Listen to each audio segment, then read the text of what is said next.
American Dream.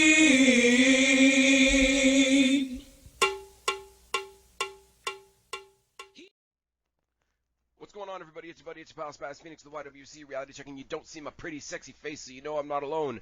What's up, Jake? What's going on, broski? Back once again. That's right. Twice in 1 week. You're going to get sick of me. You're going to get sick of me. That's how it's going to go. Forced against my will. Just let me know. Is my family okay? Yeah, they're fine. They're all right. All right. The kids got some animal. The kids got some animal. Yeah, I can speak. I swear. Animal crackers. She's fine. That fell off the rails. That's all right. But you know what didn't fall off the rails? NXT. Oh my God. Christ. We were just talking about what an impressive night they had. Both shows were so close in the ratings.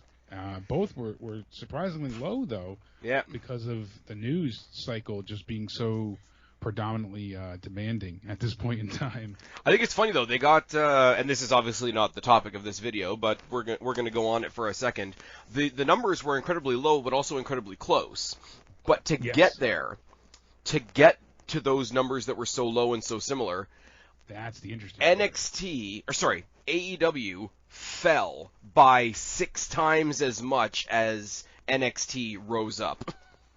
That's pretty, drastic change. Now, to be fair, that fell by over 300,000 viewers. NXT went up by about 50,000. So now I want to be fair though, and I do want to be a bit respectful. Part of the reason for that fall being so big is because of the big outpouring they had last week for the passing of Brody Lee and all that sort of thing. Our thoughts are with AEW and the Huber family and all that kind of thing. But it's not like... So when I say that they fell a lot this week, they weren't falling from what I would call their typical week either. But it's very, very interesting to watch the numbers, and it's very interesting to see what you can do with the numbers. I did not expect... I figured they would bridge the gap relatively close week to week because of how everything went down. Last week was supposed to be night one of New Year's Smash, and instead it turned into the tribute show, the tribute to life. Now, and I do want to say, for as much shit as I dump on AEW, that tribute show was fantastic. Oh, that was one of the best tribute shows I've ever seen. I was an emotional wreck that night. But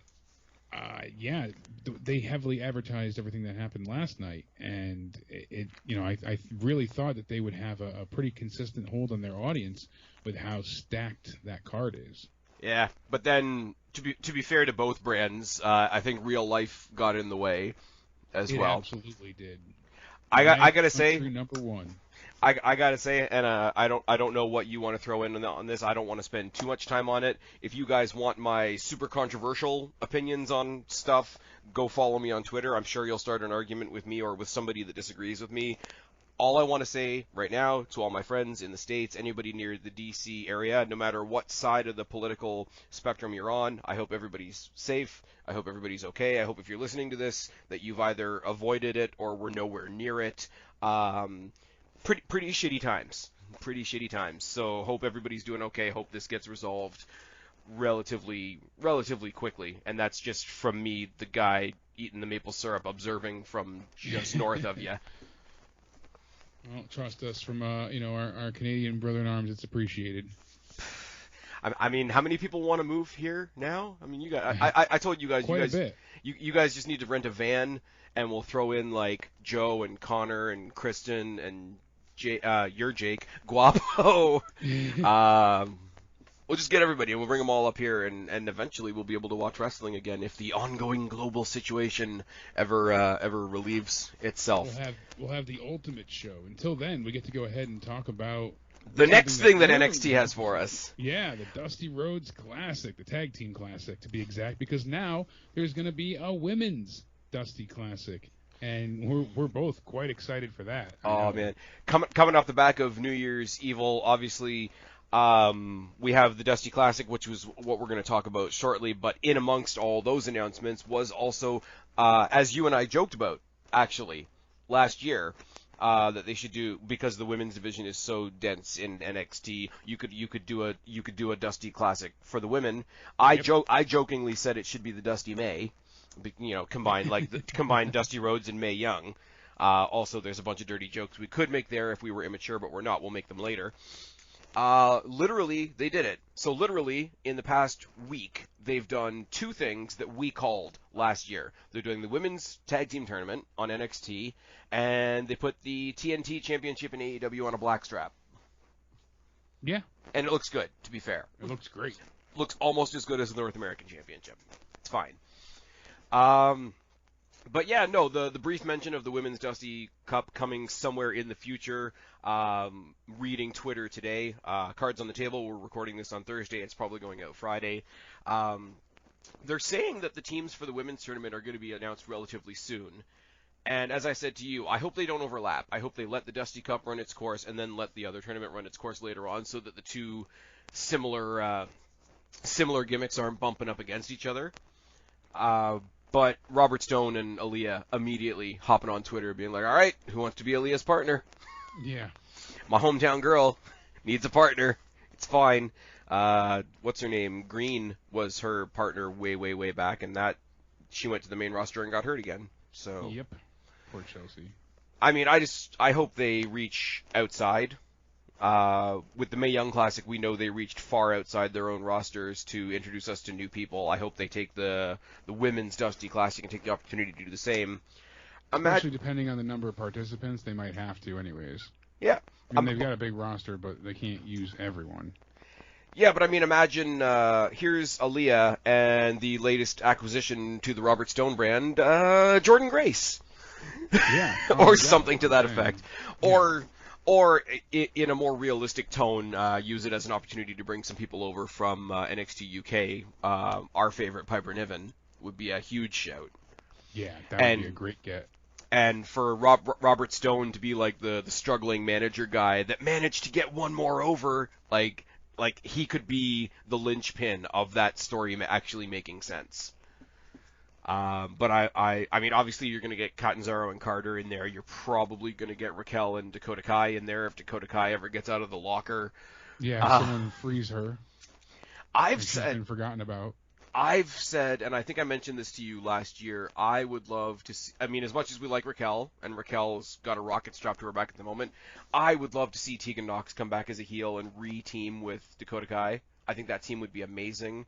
I think you got Indy and Candice that are in there, and we have another theory. We're going to talk about that later on. Yes. But no, it's all good. You can't do enough with we love the women's roster. If you guys haven't figured that out already, we're doing a spotlight on the women's roster, which is actually eventually going to finish off sometime soon. Yeah, hopefully next week or in the next week or so. But to sort of switch, right, to take us into what we're talking about tonight, we've done extensive topics about the women's division, and there are more coming, because it is the high point of NXT. It's the high point of WWE. Yes.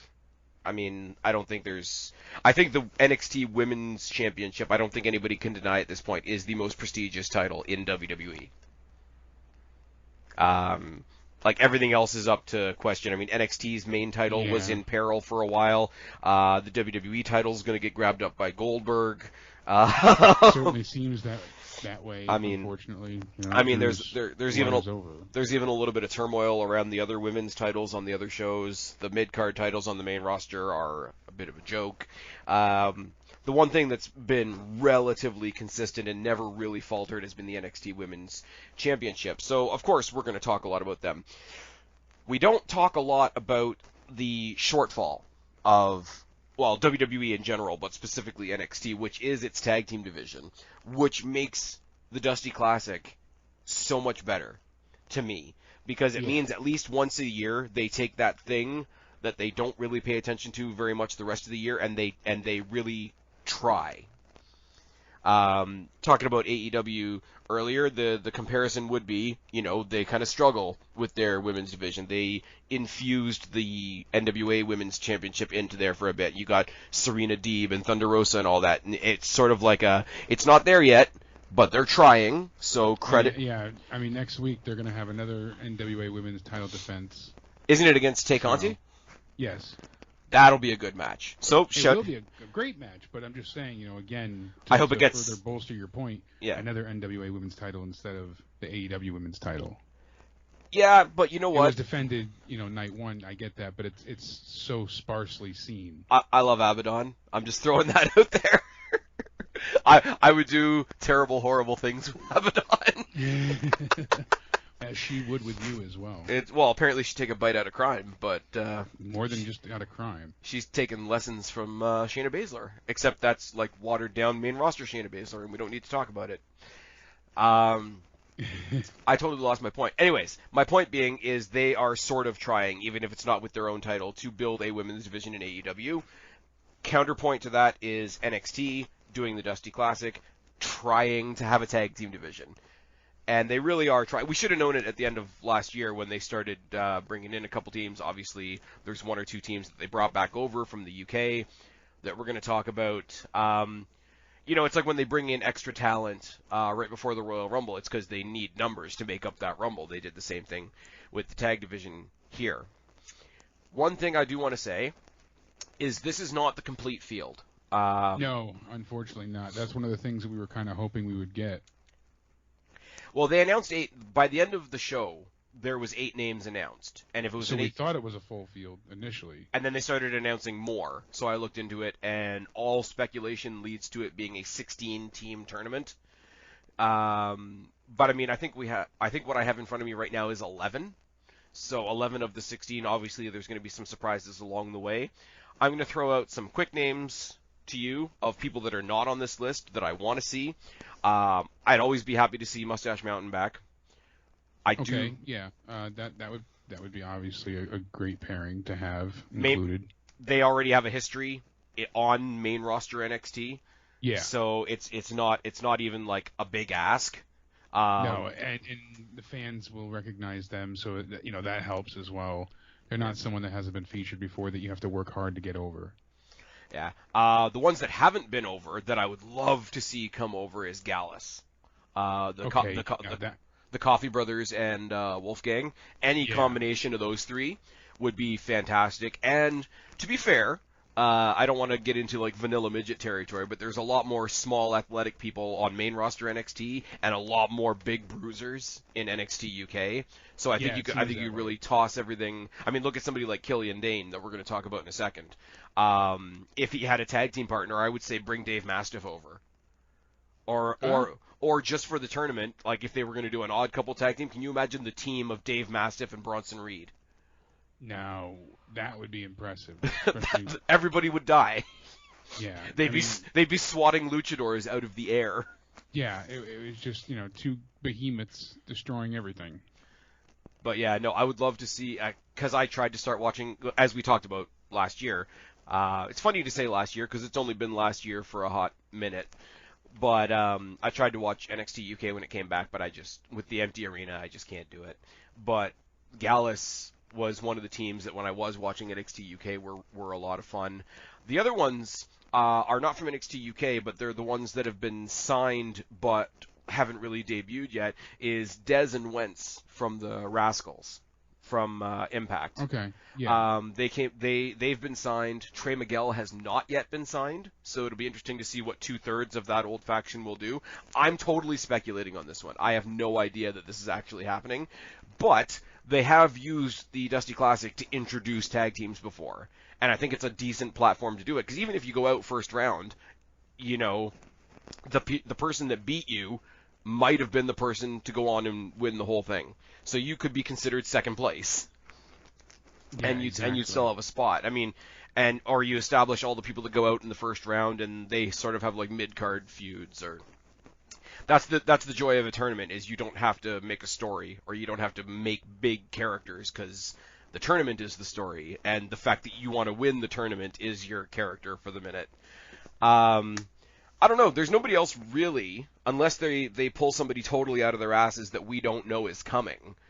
There's nobody else really that I can think of to add, unless they're going to throw together some total oddball tag teams. Yeah, which they tend to do, but yeah. There's nobody that's even like hinted at being signed that would be a surprise entrant. I'm honestly at a loss thinking anybody else. Yeah. Like if I could do a little bit of fantasy booking, only because Josh Alexander happens to be still the Destiny, check it off your Spaz Phoenix bucket list, World Heavyweight Champion still. He and, what the hell is his partner's name? That sucks. I can't think of his partner's name, but I'm terrible with names. The North, Ethan Page. Yeah, Ethan Page. If we could see them come over for a night, I'd mark out, but I'd be marking out because the Destiny champion is in NXT. Which would be fun, but I don't know if they'd go for it. I mean, there's obviously tag teams in TNA that I would love to see in WWE. Or not in TNA, in AEW. AEW? Yeah. Yeah, and an Impact. I mean... Yeah. I mean, like, go back to my old school when I was watching TNA on a regular basis brain. Motor City Machine Guns would be huge. Yeah. I mean, they're wrestling in a main event match coming up at Hard to Kill. Yeah, against... They're in the six-man tag against Kenny and... Yeah. The club, however you want to call them now. So the Machine Guns are taking on Machine Gun. Yep. It's almost like there's a Bullet Club. Fuck me. Bullet Club for life. Except WWE has Balor and Styles and Cole. Anyways, I don't know. When we get to the Odd Couple tag team, I really just hope they don't go with the, hey, there's Loomis and there's Grimes who's been scared of Loomis for months. That was my worry because I was going to say we haven't seen the oddball pairing announced yet. And that's usually the one that wins, and that's usually the one that they tend to push heavily. Yeah, and like the Joe Balor team or the Ricochet Aleister Black team. Again, yes, yeah. The Broserweights. And... Yep, that's 3 for 3. So, unfortunately, I'm hoping we don't because Maverick and Dane being there. Yeah, but they were established as a team. Yeah, they're previously established. Kurt Stallion, Austin Gray. Yeah. I'm happy with them being announced. Imperium. I was gonna say let's knock out the ones that I'm pretty sure aren't gonna win. Give them a little bit of time, just because I don't want to call anybody a jobber here, because that's not what we're here to do. No. Even though some of them are definitely in that spot. Imperium. I'm sorry, they're great hands. I love both guys. They have been the bland team that makes you pay attention to their opposition in NXT for months now. Yeah, they're very technically sound, but they are a bit boring, especially without Walter by their side. He was their main focal point. Not having him really limits their star potential. Yeah, it's unfortunate though, because Marcel Barthel, I remember I saw him before he debuted on TV. He was in a Toronto NXT house show against Ty Dillinger, and I think it was the Ty Dillinger like farewell house show loop or whatever, and it was really good match. Obviously, Sean Spears, as we know him now, is incredibly underrated, even in his current place of employment. And friggin' what's his name, Fabian Eichner, like starved himself pretty much and lost a crap ton of weight to be in the Cruiserweight Classic. You look at him now; he's not a cruiserweight anymore. No. So it's not like these guys can't go. It's just like they've been like slotted in as the team you put in when you want the focus to be on the other guys. Yeah, they've kind of been neutered and then not allowed to flourish because they're pigeonholed into those put-over gimmicks. Yeah. So I'm gonna sort of make predictions as we go here. Imperium out in the first round. I can see Maverick and Killian Dane. I agree with you about Imperium, and I can see Maverick and Killian Dane going to the second round and being eliminated. Yeah, I can see that. I can see them getting to the first round, and then the second round would be the comedy elimination or some type of, kerfluffer. Like, Drake Maverick is still the comedy character, but he's showing that he's the comedy character that can actually do stuff. Killian Dane is a wrecking machine. I wish they would just book him as a wrecking machine, but they're putting him in this feel-good story. Like, oh, here's the super friendly guy and the ogre, and he's going to bring the ogre around, and that works, but it only works so much. I think maybe they're out in the second round. I am going to lean on you as my encyclopedia on the two guys that I know the least about on the confirmed list. Yes. I should say in my notes before we get too far into it, I do have a little notation on like what's actually confirmed and what's speculation and what I'm pulling from social media. So, Imperium's confirmed, Maverick and Dane are confirmed, Kurt Stallion and August Gray are confirmed, and Yes. other than the fact that Kurt Stallion has been on 205 Live and August Gray was there playing a Thatcher student, I don't know much about either of these guys, so I'm hoping you do. I know a little bit, but not much either. Go ahead and switch my tabs here. So Kurt, I believe I saw him in, I want to say, it wasn't that long ago either. I think it was just being in WWE. I think that's the only thing I remember him from. Yeah, unfortunately. I'm trying to think back. I mean, I know he did a lot of stuff in Texas for a while, but... I remember Escobar saying, like, oh, I hear there's this nobody named Stallion coming to challenge me for my title next week, and then that got wiped from the following week's match card because all of social media was like, who the fuck is that? And I think they gave him, like, a bunch of matches on 205 Live after that, but... It won't surprise you to know this, Jake. I haven't been paying attention to 205 Live. Well, hey, you know, I wish I could follow it more. I wish I had more time because it is a great show. I don't know. I think with it getting a platform, like, I think you could put, like, a few more matches or a little bit more focus in NXT on that title, and I think you could scrap 205 Live. It looked like that's what they were going to do. I thought that's what was going to happen for a good point in time. And the thing is, too, I was going to mention before I forget, Kurt, he kind of reminds me of a better version of Cass from Enzo and Cass. Okay. You know, because he has that big Cass look. No, he's not 7 foot tall, but he just reminds me that facial features, that body type. Oh, so more in caricature than in stature. Yes. Okay. Yes. All right. But that's who he often reminds me of. But yeah, no, I was trying to think back if there's anything that I can place him from before that. And I know he had a few minor matches in 2017 against like Chuck Taylor and people like that, you know, in the indie circuits, Matt Riddle. But besides that, I didn't see him in anything, you know, predominant.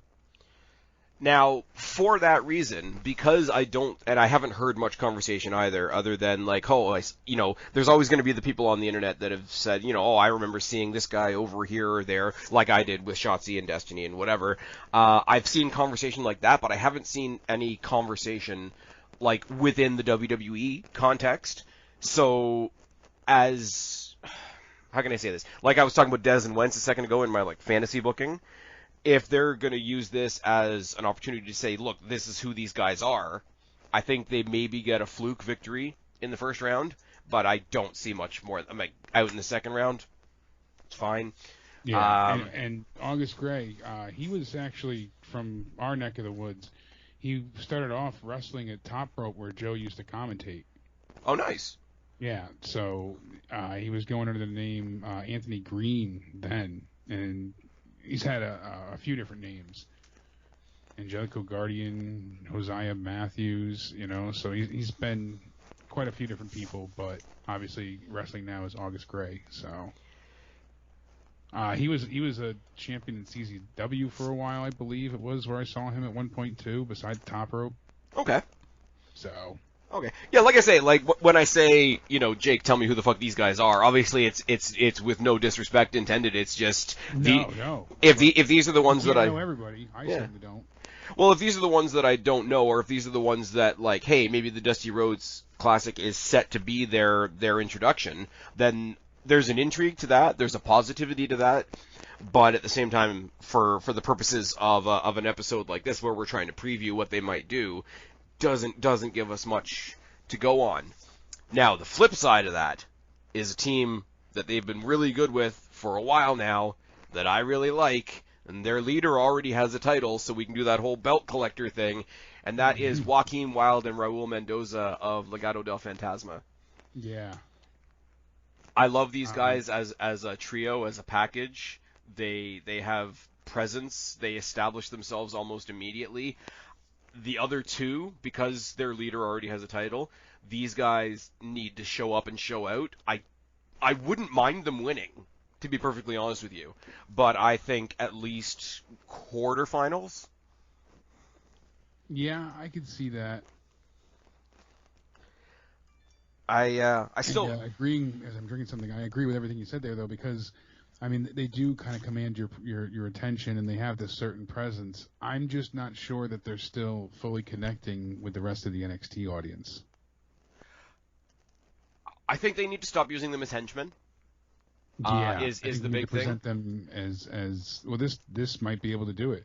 You know, that the Dusty might be able to be the time and place for them to be shown as more than just sidekicks.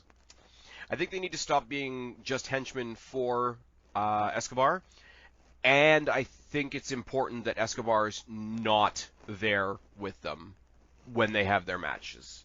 So not only are we like standing on our own 2 feet, we're doing it without him. We're achieving on our own. Because I mean, say what you want to about Escobar, but he, he went through the tournament, the round robin thing, whatever they did, and he did like with their interference at the end, but he got himself most of the way there. Beforehand. He got to the end. Yeah. So exactly. As much as you can for like a heel team leader, he did grab the belt on his own. His constituents, his running mates, whatever you want to call them, need to do the same thing so that there's a little bit more balance in the team, so that it's not just Escobar and his goobers. I still say, like, when DJZ came over to WWE, I was hoping it was going to be DJZ, but this has worked. To see them work as a trio, I think I mentioned to you before, like, if they do some crossover at next year's Survivor Series, I would love to see these guys take on a team like New Day. Like, that would be fun. Charisma for days in that match. Absolutely. I'm just not sure how much Xavier has left. Seems like he's got one foot out the door as G4 starting soon, and he's heavily focused on the video game side of things. Speaking of way out the door, speaking of the way, I just should say, Austin Theory and the NXT North American Champion Johnny Gargano are teamed together as well, and I'm trying to be cautious what I say here because I contradict myself in some sense, but I wanted them to be included, but I hate the idea of the champion being included in any tournament because now the belt's not being defended. That's true. It is true. It's always been an issue of mine. Like, it's not the biggest issue in the world. This belt is defended often, so it's not going to hurt it for a couple weeks to have a tournament. And they could be out first round, you never know. But I can see them going to the finals. Yeah. Being the ones to lose at the finals and put over whoever. I will say, because we're going to talk about them eventually, but I might as well skip to the point right here, right now. I want the final of this whole tournament to be Cole and Strong from Undisputed Era versus Gargano and Theory. Yeah, and that's something that I was kind of. I want that to be the implosion. If they're going to do an implosion of the Undisputed Era, do it there. I'm not saying I want Undisputed Era to split, but if they make the decision that they are going to split up Undisputed Era, do it there. Gargano and Theory have not only the reputation build of like taking down the big faction in NXT, but as we've said multiple times last year, Adam Cole is like one of the pillars of the brand. So for somebody like Austin Theory, who's being drug along by another one of those pillars, do him no end of good. And I mean, we're assuming at this point that the winner of the Dusty Classic is going to then get a title shot against Lorcan and Birch, and to have usually what they do. So. And to have those guys go off on each other, it's just going to be like heel versus heel, like who can be the bigger asshole between those two teams. Could be a lot of fun for the titles later on down the line. Everything about the Garganos. We said it before we came on live. I would love some type of story where Theory and Gargano win the Dusty Classic, and then Indy Hartwell and Candice LeRae win the Women's Dusty Classic. Yeah, and have them pull out the win on both things, and then that could lead into obviously that the finals being, for one anyways, on the Valentine's Day takeover. Which I'm excited that they announced as well. They haven't named it yet. They just put up the generic black and yellow takeover logo for now. Because they're bringing in some old school shit, and because they're not going anywhere, because they're still stuck in the CWC because of the ongoing global situation. Yeah, we're both thinking it. I really hope they just do take over St. Valentine's Day Massacre. I hope so as well. I haven't seen it since, what, 99? Can't wait. Bring it back. Do you remember the main event of the last St. Valentine's Day Massacre?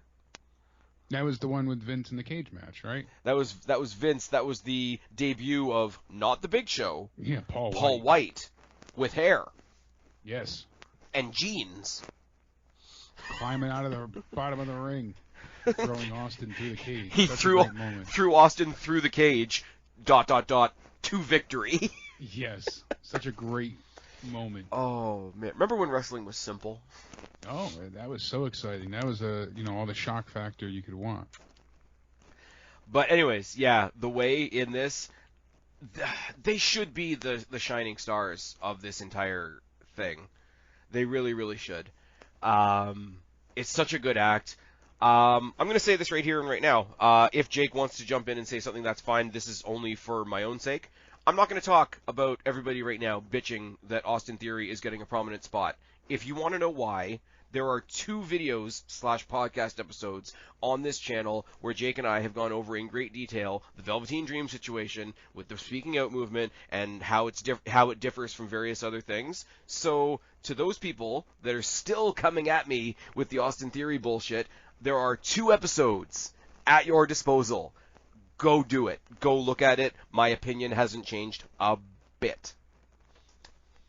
Yeah, mine still stands the same, and that was the problem that we had for so long, is that, WWE didn't do enough to clear some and did absolutely nothing for others, and just the bare minimum for certain people. And, like Riddle, they just helped barely, but they didn't do enough to clear some people's names, and there was too much of an issue of, the burden of proof not being provided.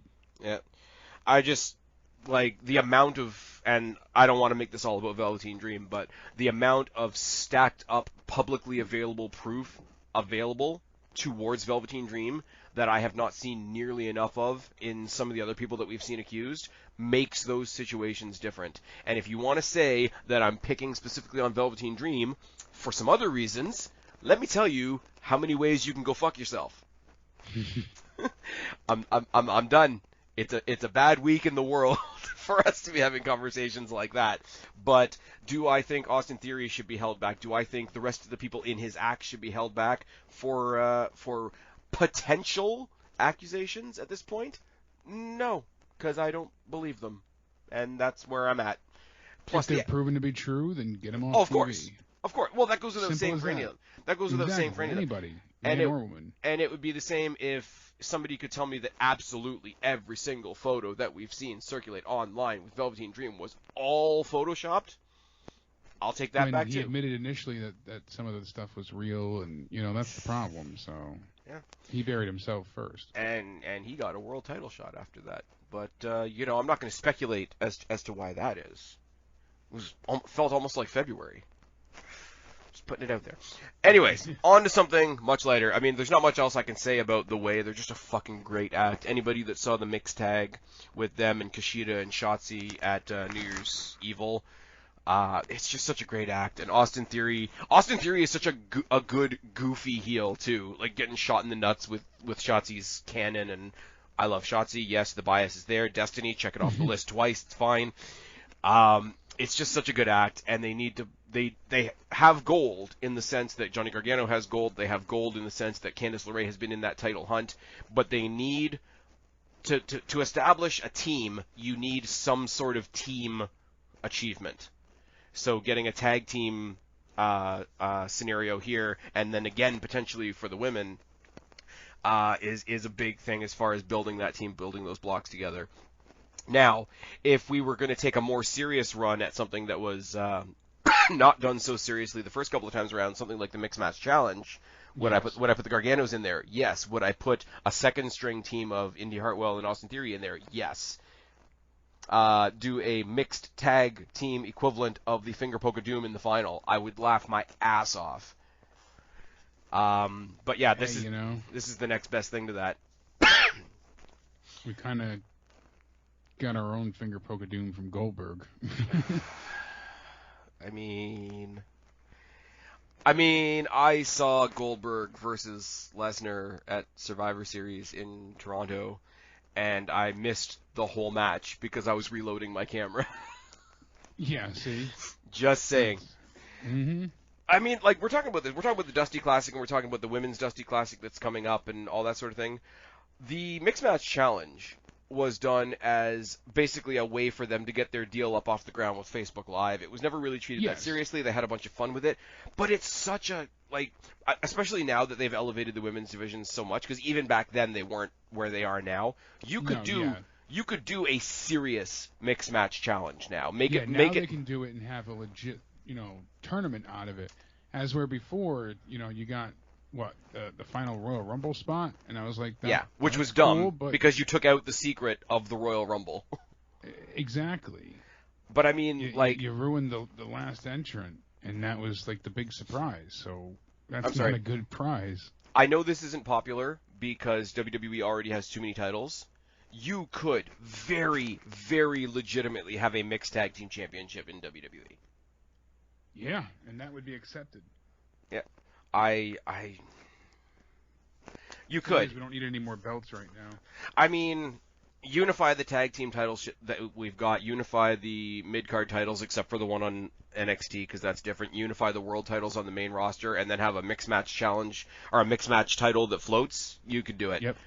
SmackDown will host the tag team titles. Raw will host the women tag titles. Do something like that, and every show gets something. Yeah, I mean, or even if you do have some floating between shows, because I would still say like keep the Cruiserweight Championship on NXT because obviously they know how to do it. Bring Jordan Devlin over, have the undisputed NXT Cruiserweight Championship. You could do a lot, but can you imagine, like, just off the top of my head, using real life as an example? Imagine the finals comes down to something like Johnny Gargano and Candice LeRae versus Charlotte Flair and Andrade. Yep. Like, that's reflective of a multi-time women's champion, an up-and-coming, soon-to-be women's champion, two former NXT champions in one match. Like, and as much as you don't like Charlotte Flair, she is a ring general. Johnny Gargano's a ring general. Andrade Almas is not used nearly enough. Candice LeRae, the minute she gets that belt, it's going to be like, why didn't we do this earlier? Yeah. Like, there's so much potential in the stuff that they leave to the side just because fans are going to be like, but it's just another belt. I don't know. I do agree that there's too many belts, but that doesn't mean you shouldn't try new things. No, they can try new things. I just don't want them to devalue it. Treat it serious if you're going to have. Yeah. Well, only have one of them. Plan for this. Only have one of them, and make it another floating title. But anyways, so that's again, like we said in the last pod, look at how much conversation came out of just us talking about the Gargano and company. That's how impactful they are over the entire brand. Something that's a lot simpler, something that I thought was really cool, they are not confirmed for the Dusty Classic, but I'd be really surprised if they hadn't been, because NXT just decided to use them this past week. Lucha House Party. Yeah. I would say they go out in the second round, have them go over Imperium or somebody like that to go take on Legado del Fantasma in the second round. Give them a win that will really send them on their way. Because they're not confirmed yet, are they? Lucha House Party? No. Yeah, that's one. Literally, that's the one that I threw on there as a guess because I don't think you pull them back to NXT for one match. Yeah, but the Spacemen Breezango are confirmed. Yes, Breezango. I could see them going out first round, unfortunately. Yeah, just because of the placement. This is where we get into one match that actually is announced for next week. We've sort of already talked about Undisputed Era. We could do an entire pod just on all the different potentials with Undisputed Era. Undisputed Era being represented by Strong and Cole this time around, which is the combination that we haven't got yet, which I love the dichotomy. I love the story of that. kind of a bummer that they're facing Breezango in the first round, because Breezango, they cut another promo, and I think it went out on a WWE.com exclusive or a social media exclusive, and it's just them, like, they're not ranting, they're not raving, but it's just them having a conversation about, like, look, we know where we're at. We're at NXT. We were lucky to get the title shot that we had. We know that there's a lot of people that still see us as the comedy guys, but, like, we've been doing this a long time. Like, we like to have a good time, but we can still get shit done. Like, there's very much, like a New Day vibe. Second time I've brought up New Day in this pod. There's very much a New Day vibe to them, because New Day... the power. New Day, but like, think about it though. Like, New Day is ridiculous, but absolutely nobody questions their integrity in the ring. I wish a little bit more of that had rubbed off on a team like Breezango, because I really like, they are nice. Even when they were holding the belts for a little while, it's like, oh well, they're placeholders, they're bookmarks, you know, they're just there for now as a feel good moment till NXT decides who they really want to put the titles on. Like, that's bullshit. Yeah, like that is a bullshit take. We went into that triple threat match last year at one of the takeovers on the kickoff, and we're like, well, Breezango's there, and that's great, and it's good to see them on pay-per-view, but they're not going to win. And then they won, and then they got the title shot, and it's like, well, that's really nice, they got a title shot, but they're not going to win. And then they won, and it's like, wait a minute, I'm doing the negative thing that I'm raging against. Yeah. But yeah, there's no way Undisputed Era is going out in the first round. So Breezango, unfortunately, is back in their Dolph Ziggler role, where they're going to bump like absolute fiends, no pun intended, and make Undisputed Era look even better than they already do. That breaks my heart a little bit, because I would love to see them at least go like part the way through, like last in the tournament, just long enough to even just long enough to establish a feud with somebody that they can go branch off and have. Exactly. Like, because I mean, they're both so talented, but yeah, I don't want to see them as tag champs. Really, I wouldn't mind it, honestly, because you got the rough and tough team of Lorcan and Birch right now, and you could see them overlooking Breezango and that being their downfall. And I love a story like that. I usually do as well. Takes me right back to Jeff Hardy winning his first WWE title, where it's like, yeah, he's just the third person in the ring. He's just there to eat the pin, except, oh, wait, he won. Jesus Christ. Let me tell you a tag team that is absolutely designed to implode, and I've only got them on the list because of a video that's circling on WWE.com's or WWE Twitter, and it's Isaiah Swerve Scott and Jake Atlas. Yeah, that's an interesting pairing. It's Swerve definitely doing this heel thing, and he basically... have you seen the clip? Yes. Okay. So for those of you that haven't out there, it's basically Atlas having an interview randomly, even though he wasn't on the show this week, talking about his loss to Swerve 2 weeks ago, and then Swerve interrupts and basically says, yeah, you lost to me, but that was 2 weeks ago. Why don't we go win the Dusty Classic? And he's just turning into an absolute cock, which is great. It fits with his character, though. There is one particular story that they could tell with this team that could propel them sort of far in the tournament, which is they're a team, but they don't like each other, but they're gonna one up each other by what they do to their opponents. It's like, yeah, you thought that was bad, watch what I do to them, and then they tag out and like, I don't know, say they're facing Drake Maverick or something like that, yeah. Right? Like one of them beats the ever-loving fuck out of Drake Maverick, and then tags in the other one. He's like, yeah, you think you beat up Drake Maverick? Watch me beat up Drake Maverick. And then then they get plowed over by Killian Dane. Yeah, see, that would be funny. It's a bummer because, like, go back maybe 2 or 3 months when Swerve was like an up and coming face, and we'd be looking at this as one of the spotlight teams to maybe win the whole tournament. Yeah. Now it's, like I say, it's the odd couple, I guess, for now until we get another odd couple team announced. But it's the team that's designed to fail, and like however far they get, when they lose, everybody's gonna be like, well, yeah, of course they lost. Yeah, no one's expecting them to win. Sadly. I mean, they're gonna provide a lot of athleticism to it. Oh yeah, they'll always add something to the matches, no doubt about it. But Like, I They're imagine... They're there to take pinfalls. To look good and take pinfalls. I don't know where they are in the brackets yet because most of the brackets, like how they match up, still haven't been announced. But if Cole and Strong beat Breezango, and then the next ones they fight in the tournament are Swerve and Jake Atlas are going to make that match athletic as fuck, and it's going to be wonderful. But they're going to go down, and then they're going to blame each other for the fact that they went down, and then they're going to go back to feuding, which is fine. Then the Undisputed Era are going to go on to lose to Gargano and Theory, and then they're going to feud. So all the teams are going to implode by the end of the tournament, and we're going to be back to having no tag team division again. Now we'll go back to just, everyone being single stars. Fuck me. So, that was the one match we had announced for next week is Undisputed Era versus Breezango, which is obviously going to bang, and it's probably going to be the main event. The other match that we've got signed for next week is, first of all, we're going to talk about Everrise, because Everrise are like 80s, 90s as fuck, and way over the top, and I love them. I thought they were jobbers, and now they're like one of the biggest boy popper teams on the brand. Just ending off every single interview or promo, or Everrise rules! Like, just give them a little bit of face paint, and they can be like small Ultimate Warriors. Like, it's basically like their version of what a rush.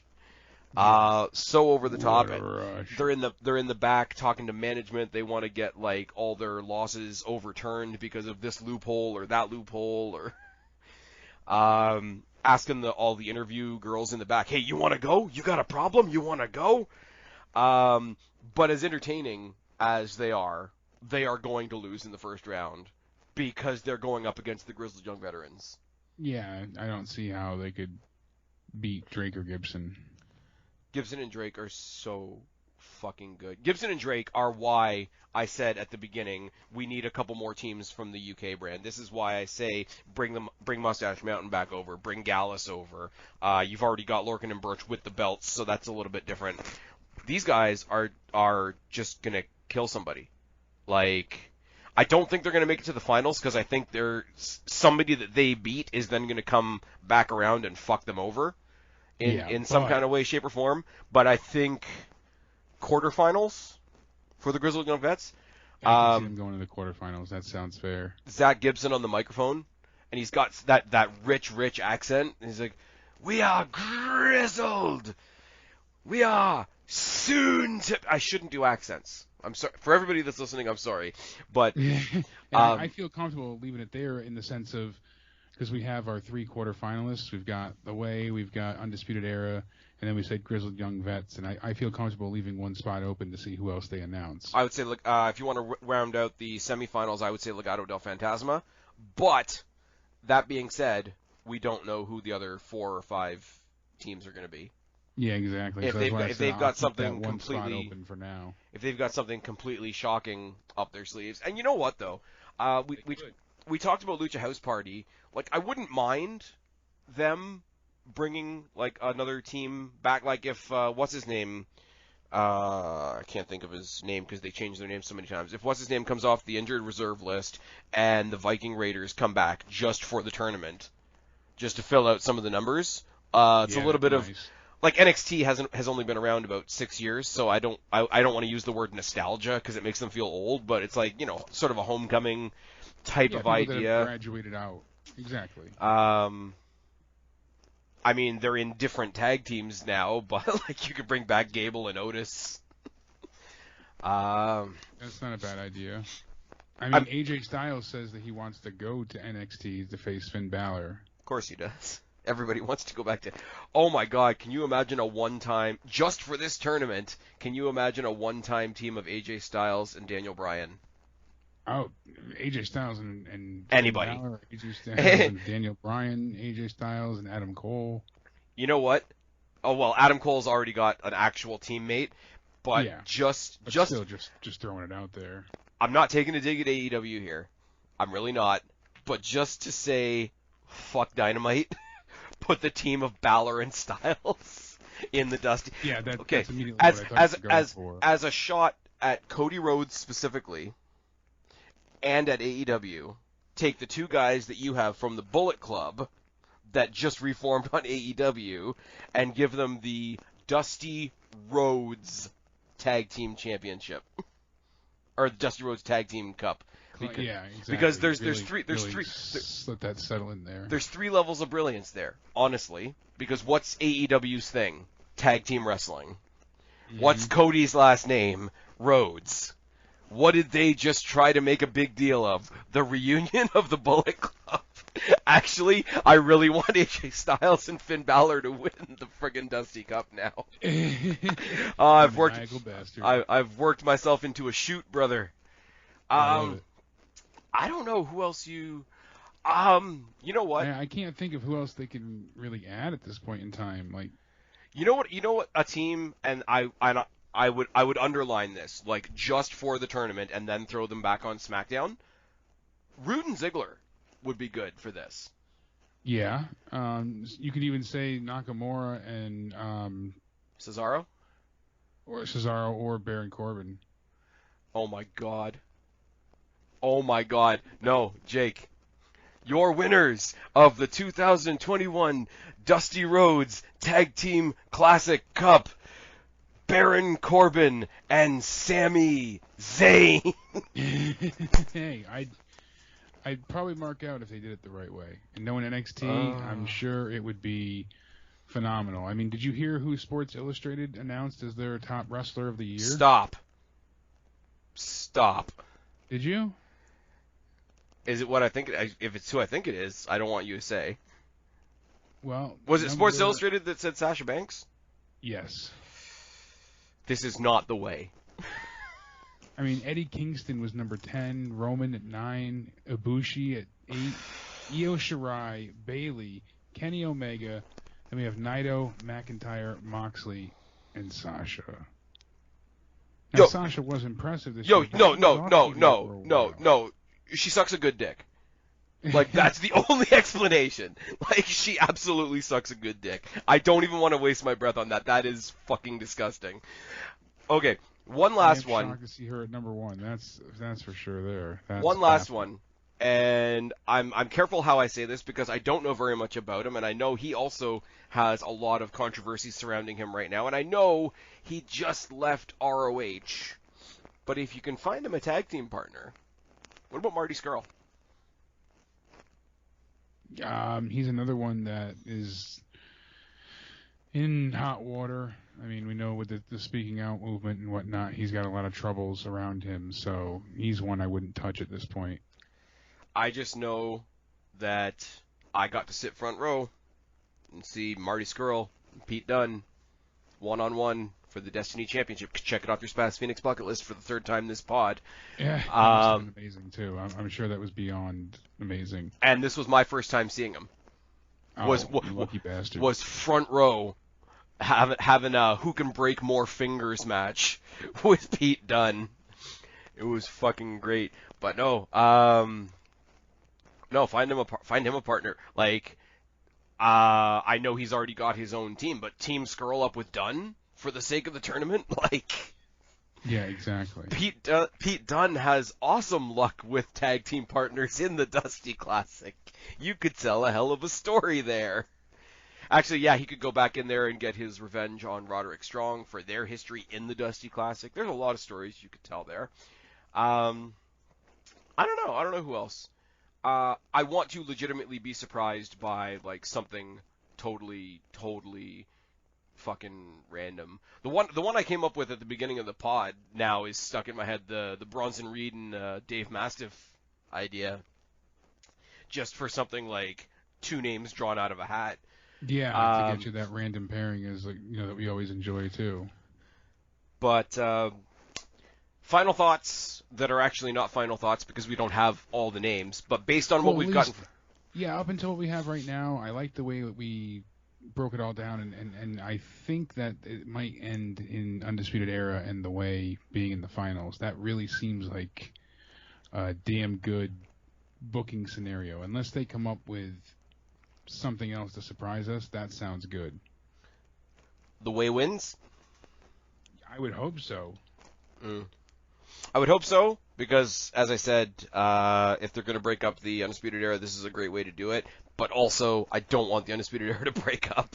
So, I would just love, like, they win through mischievous means, obviously, because they've got the girls on the outside as well. And even though, like, because right now Undisputed Era are kind of baby faces. So even if after the fact Adam Cole and Roderick Strong go to shake their hands afterwards, you know, the better man won and all that kind of thing, have Austin Theory and Gargano come out to do the handshakes back. The two girls come up from behind almost in stereo, shot to the nuts. And they get to stand, all four of them stand over the fallen Undisputed Era, holding up the cup as one team. I just think that's a great way to finish it off. Now that I've said that, it's not gonna. No kidding. Now that I've said that, it's definitely not gonna happen, because you're not gonna have like Fish and O'Reilly come in and have a match against Indy Hartwell and Candice LeRae. That could be fun though. That could be a lot of fun. And yeah, I think we've talked the living fuck out of this. We've come up with all kinds of things that are definitely not going to happen. Different, you know, we covered Xia Li and Boa, and you know, we'll see what happens going forward. You know, I'm excited to see what they do with, you know, obviously St. That's what it is. Massacre. That's what it is. They've already debuted Xia Li. This is how they're going to debut Boa. They're going to team up Boa with a debuting Marty Scurll, and they're going to win the Dusty Cup. Yeah, watch. That was their plan. And the women's Dusty Cup is going to be won by Jordan Grace and Tessa Blanchard. Let's cram all the problematic we can Get into everybody NXT. you can all at once. Oh my god. I'm super excited about this, and this is just based on what we know so far. Anyways, that's about it. You gotta take a break and then hop on somebody else's show. So tell people where to find you if they don't already know. You can find me on Twitter at Countdown Ended, or on YouTube at Countdown Ended as well, or on the Joe Cronin Show. We go live for pretty much every Raw, SmackDown, and AEW pay-per-view or weekly TV show. All right, and you guys know where to find me, or you wouldn't be here. First of all, thank you to Jake. Second of all, subscribe up there, talk down there, start a conversation. Keep all these conversations going. Don't be a stranger. I will talk to each and every last one of you later, but for right now, me and Super Sexy Jake are tagging out. Bye, guys.